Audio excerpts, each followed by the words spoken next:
अक्सर कुछ लोग उन सवालों को यक्ष प्रश्न कह देते हैं जिनका उत्तर बहुत मुश्किल होता है, लेकिन यह यक्ष प्रश्न है क्या? यह नाम आया कहाँ से? दरअसल यक्ष प्रश्न की घटना महाभारत से संबंधित है।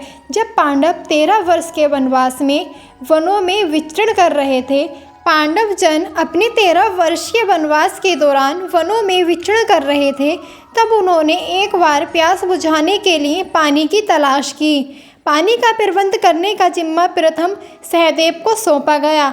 उन्हें पास में एक जलाशय दिखा जिससे पानी लेने वे वहां पहुंचे। जलाशय के स्वामी अदृश्य यक्ष ने आकाशवाणी के द्वारा उन्हें रोकते हुए पहले कुछ प्रश्नों का उत्तर देने की शर्त रखी। सहदेव उस शर्त को यक्ष को अनदेखा कर जलाशय से पानी लेने लगे। तब यक्ष ने सहदेव को निर्जीव कर दिया। सहदेव के न लौटने पर क्रमशः नकुल, अर्जुन और फिर भीम ने पानी लाने की जिम्मेदारी उठाई। वे उसी जलाशय पर पहुँचे और यक्ष की शर्तों की अवज्ञा करने के कारण निर्जीव हो गए। अंत में चिंतातुर युधिष्ठिर स्वयं उस जलाशय पर पहुँचे। अदृश्य यक्ष ने प्रकट होकर उन्हें आगाह किया और अपने प्रश्नों के उत्तर देने के लिए कहा। युधिष्ठिर ने धैर्य दिखाया। उन्होंने न केवल यक्ष के सभी प्रश्न ध्यानपूर्वक सुने, अपितु उनका तर्कपूर्ण उत्तर भी दिया, जिसे सुनकर यक्ष संतुष्ट हो गया। संतुष्ट होने के बाद यक्ष ने क्या किया और क्या थे वे प्रश्न, तो आइए जानते हैं कि यक्ष ने कौन कौन से प्रश्न पूछे थे। वैसे तो यक्ष ने लगभग 100 प्रश्न पूछे थे, परंतु हम यहाँ कुछ ही प्रश्न और उत्तर जानेंगे। यक्ष ने पूछा, संसार में दुख क्यों है? युधिष्ठिर ने उत्तर दिया, संसार के दुखों का कारण लालच, स्वार्थ और मोह है। यक्ष ने प्रश्न किया, तो फिर ईश्वर ने दुख की रचना क्यों की? युधिष्ठिर ने उत्तर दिया, ईश्वर ने संसार की रचना की और मनुष्य ने अपने विचारों और कर्मों से दुख और सुख की रचना की। यक्ष ने प्रश्न पूछा, भाग्य क्या है? युधिष्ठिर ने उत्तर दिया कि हर कार्य का एक परिणाम है। परिणाम अच्छा भी हो सकता है और बुरा भी हो सकता है। यह परिणाम ही भाग्य है। आज का प्रयत्न कल का भाग्य है। यक्ष ने पूछा, क्या ईश्वर है? कौन है वह? क्या स्त्री है या पुरुष है? युधिष्ठिर ने उत्तर दिया, कारण के बिना कार्य नहीं। यह संसार उस कारण के अस्तित्व का प्रमाण है। तुम हो इसीलिए वह भी है। इस महान कारण को ही अध्यात्म में ईश्वर कहा गया है। वह न स्त्री है और न पुरुष। यक्ष ने प्रश्न किया, और शांति का रहस्य क्या है? युधिष्ठिर ने उत्तर दिया, सत्य, सदाचार, प्रेम और क्षमा का कारण है और क्रोध का त्याग शांति का मार्ग है। यक्ष ने युधिष्ठिर से प्रश्न किया, सच्चा प्रेम क्या है? युधिष्ठिर ने उत्तर दिया, स्वयं को सभी में देखना सच्चा प्रेम है। स्वयं को सर्वव्याप्त देखना सच्चा प्रेम है। स्वयं को सभी के साथ एक देखना सच्चा प्रेम है। यक्ष ने प्रश्न पूछा, बुद्धिमान कौन है? युधिष्ठिर ने उत्तर दिया, जिसके पास विवेक है। यक्ष ने प्रश्न पूछा, चोर कौन है? युधिष्ठिर ने उत्तर दिया, जो इंद्रियों के आकर्षण इंद्रियों को हर लेते हैं, वही चोर हैं। यक्ष ने प्रश्न पूछा, नरक क्या है? युधिष्ठिर ने उत्तर दिया, इंद्रियों की दास्तान नरक है। यक्ष ने प्रश्न पूछा, अज्ञान क्या है? युधिष्ठिर ने उत्तर दिया, आत्मज्ञान का अभाव अज्ञान है। यक्ष ने प्रश्न पूछा, मनुष्य का साथ कौन देता है? युधिष्ठिर ने उत्तर दिया, धैर्य ही मनुष्य का साथी होता है। यक्ष ने प्रश्न पूछा, आकाश से भी ऊंचा कौन है?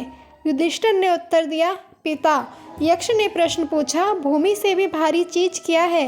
युधिष्ठिर ने उत्तर दिया, संतान को जन्म देने वाली, हरने वाली माँ भूमि से भी भारी होती है, जिसका कर्ज कभी नहीं चुकाया जा सकता।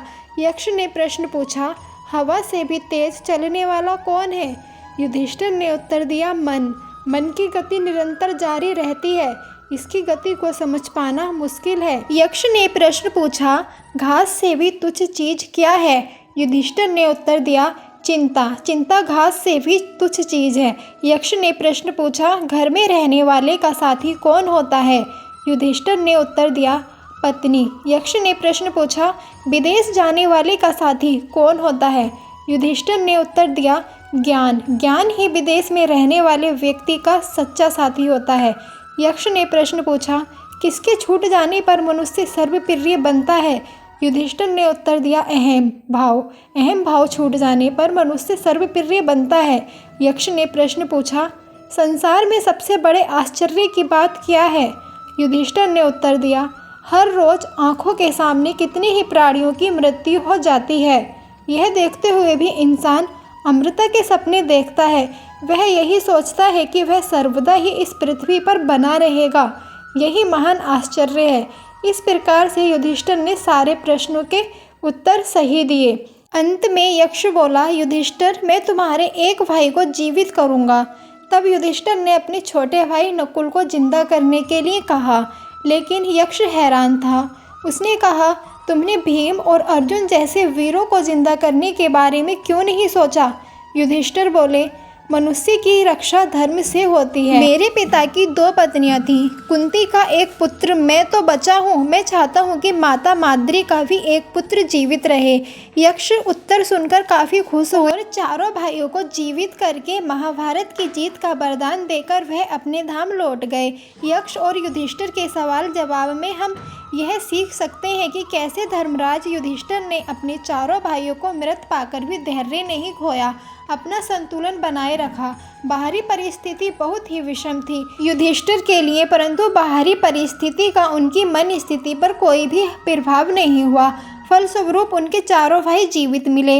हम आपसे यही कहना चाहेंगे कि परिस्थिति चाहे जैसी भी हो, संतुलन खोकर हड़बड़ाहट में मत आइए, क्योंकि आपकी हड़बड़ाहट से आपको आपकी किसी भी समस्या का हल नहीं मिलने वाला है। इसलिए धैर्य बनाए रखिए, कर्म कीजिए, आपकी भी समस्याएं जरूर समाप्त हो जाएंगी। यह थे धर्मराज युधिष्ठिर से पूछे गए यक्ष के कुछ महत्वपूर्ण प्रश्न। बेहद तसल्ली के साथ सभी सवालों को सुनने के लिए आपका दिल से बहुत बहुत धन्यवाद। नमस्कार, मिलते हैं किसी अगली वीडियो में।